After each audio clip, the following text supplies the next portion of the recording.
Understanding Square Control, a guide to English phrases. Hello, everyone. Welcome to our English language learning series. Today, we're going to explore the phrase, square control. This might sound a bit technical, but don't worry, we'll break it down together and make it as simple as possible. Square control is a phrase not commonly found in everyday English. It's a compound noun, where square is often used as an adjective.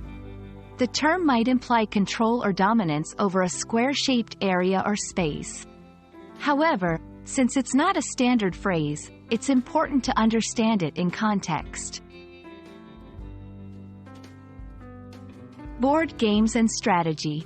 In games like chess or checkers, square control could refer to a strategy where a player aims to dominate as many squares on the board as possible.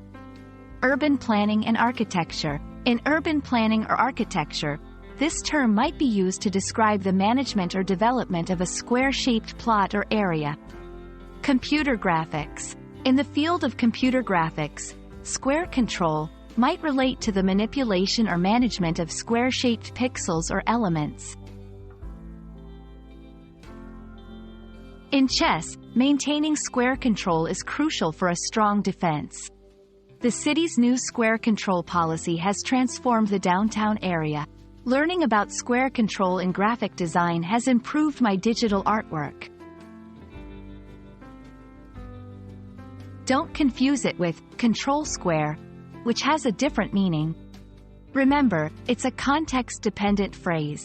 Always use it in the right scenario. I hope this explanation of square control has been helpful and enlightening. Remember, understanding context is key in mastering English phrases. See you in our next video, where we will explore more interesting aspects of the English language. Happy learning!